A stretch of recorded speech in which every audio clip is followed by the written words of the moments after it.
दोस्तों, आज हम बात करेंगे बौद्ध धर्म और सनातन धर्म की गहरी शिक्षाओं के बारे में। यद्यपि मेरा लास्ट एपिसोड जो था वो योग दर्शन के 6 पदों को मैंने समझाया आपको। 2 पद उसमें अभी रह गए हैं। उसका वीडियो मैं आने वाले समय में बनाऊंगा जब मेरे कम से कम 100 सब्सक्राइबर हो जाएंगे। क्योंकि मेरा जो मानना है वो यही है कि किसी चीज़ को मैंने प्राप्त किया या किसी ज्ञान को मैंने जाना, अगर मैं उसे बांटूंगा तो नेचुरल है कि वो बढ़ेगा। तो आज की इस दुनिया में मैं ये चाहता हूँ कि मेरे विचार लोगों तक पहुँचें और उन लोगों के विचार मुझ तक आएँ, ताकि हम ऐसे संगठन का स्थापित कर सकें जो सर्वधर्म को मानने वाला हो और जिसका मुख्य धर्म इंसानियत और मानवता हो। खैर, ये एक बहुत दूर की सोच है, लेकिन उम्मीद की जा सकती है कि ऐसा हो सकता है। शुरुआत करते हैं, कहीं ना कहीं लोग वक्त जुड़ेंगे और कारवा बनता चला जाएगा। तो आज के इस एपिसोड में हम एक नया टॉपिक लेते हैं और ख़ास तौर से मैं उन चीज़ों को ले रहा हूँ जो अलग अलग होने के बाद भी एक जैसी हैं। अब इनको हमें समझना है, हम कहाँ गलतियाँ कर रहे हैं इस समाज में, इस दुनिया में। तो आज का जो टॉपिक है वो बौद्ध धर्म और सनातन धर्म को लेकर मैंने बनाया है। ये दोनों धर्म अलग अलग पंथों का अनुसरण करते हुए भी मानवता के लिए आत्मज्ञान, शांति और मुक्ति के रास्ते प्रस्तुत करते हैं। आइए इन दोनों धर्मों की समानताएं और उसके आपसी संबंधों को समझते हैं, एक समग्र दृष्टिकोण तैयार करें जिसे हम एक सजातीय व्याख्या का कह सकते। दोस्तों, आज हम बात करेंगे बौद्ध धर्म और सनातन धर्म की गहरी शिक्षाओं के बारे में। यद्यपि ये दोनों धर्म अलग अलग परंपराओं का पालन करते हैं, फिर भी उनके बीच कई समानताएं हैं जो आत्मज्ञान और जीवन के गहरे रहस्यों को उजागर करती है। बौद्ध धर्म की नींव बुद्ध के उपदेशों पर आधारित है, जो हमें सिखाती है कि संसार की पीड़ा का कारण हमारी इच्छाएं और तृष्णाएं हैं। और दूसरी ओर सनातन धर्म की जड़ें वैदिक परंपराओं में हैं, जो आत्मा की शाश्वतता और पुनर्जन्म के सिद्धांत पर आधारित है। तो क्या इन दोनों में कोई संबंध है? क्या इनकी शिक्षाएं एक दूसरे से मिलती हैं? आइए इन प्रश्नों के उत्तर खोजते हैं। दुख और मुक्ति की अवधारणा। बौद्ध धर्म में बौद्ध ने 4 आर्य सत्यों की बात कही। दुख, दुख का कारण, दुख का निवारण और दुख से मुक्ति का मार्ग। यह मार्ग हमें अष्टांगी मार्ग पर चलने के लिए प्रेरित करता है, जहाँ सही दृष्टि, सही विचार और सही आचरण हमें जीवन की पीड़ाओं से मुक्ति दिलाते हैं। इसी तरह सनातन धर्म मोक्ष की अवधारणा है, जो जन्म और मृत्यु के चक्र से मुक्ति की ओर इशारा करती है। गीता में भगवान कृष्ण अर्जुन से कहते हैं कि जब इंसान अपनी इच्छाओं और कर्मों के बंधन से मुक्त हो जाता है, तब उसे मोक्ष प्राप्त होता है।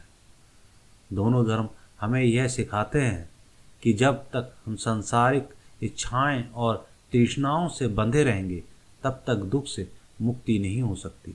आत्मा और अनात्मा का सिद्धांत। बौद्ध धर्म में अनात्मावाद की अवधारणा है, जिसमें यह माना जाता है कि आत्मा का कोई स्थायी अस्तित्व नहीं है।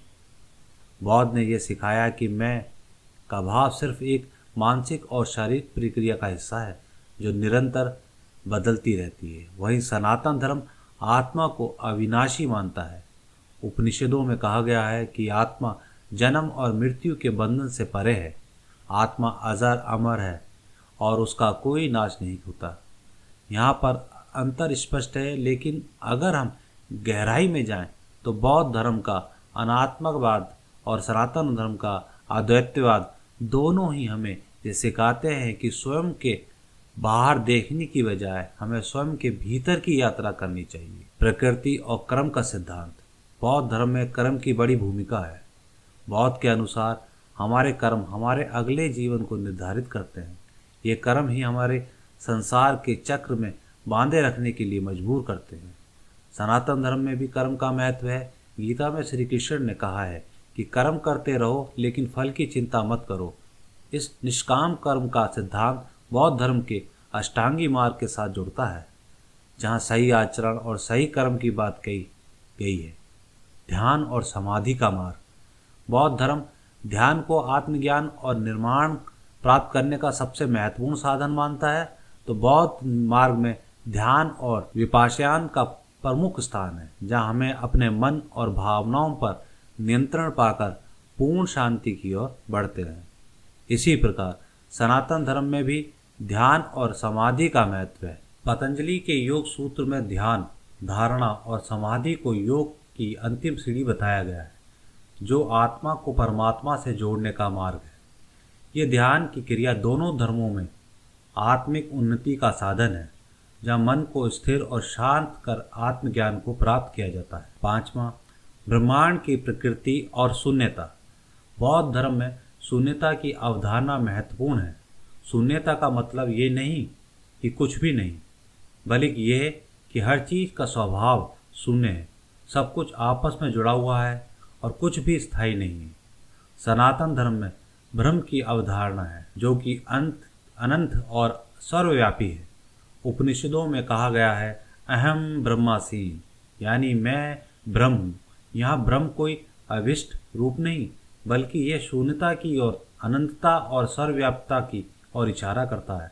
दोनों ही धर्म हमें यह समझाने के लिए प्रेरित करते हैं कि सच्चा ज्ञान तब आता है जब हम संसार की सीमाओं से परे जाकर वास्तविकता को समझने का प्रयास करते हैं। 6वां भाग, साधु सन्यासी भिक्षु की जीवन शैली। दोनों धर्मों में साधु सन्यासी और भिक्षुओं की एक अद्वितीय परंपरा है। बौद्ध धर्म में भिक्षुओं का जीवन संयम और साधना पर आधारित है, जो उन्हें सांसारिक मोहमाया से मुक्त कराता है। सनातन धर्म में सन्यासियों का जीवन भी यही उद्देश्य पूरा करता है। भगवद गीता में कृष्ण ने अर्जुन को बताया कि सच्चा सन्यासी वही है जो अपने मन को वश में रखता है और सांसारिक सुखों से विरक्त रहता है। दोनों धर्मों में यह स्पष्ट है कि साधक का जीवन तभी सफल होता है जब वह अपने मन और इंद्रियों पर नियंत्रण पाकर ध्यान और साधना के मार्ग पर चलता है। तो दोस्तों, आज हमने देखा कि कैसे बौद्ध धर्म और सनातन धर्म, चाहे वे अलग मार्ग पर चलें, दोनों ही आत्मज्ञान, मुक्ति और शांति के लिए एक ही संदेश देते हैं। चाहे हम बौद्ध की करुणा की बात करें या वेदों के ज्ञान की, दोनों ही हमें ये सिखाते हैं कि जब हम अपने भीतर की अलग को जगाते हैं, तभी हम वास्तविक शांति और सत्य का अनुभव होता है। आइए इन दोनों महान परंपराओं की शिक्षाओं को अपने जीवन में अपनाएं और अपने आत्मिक यात्रा पर आगे बढ़ें।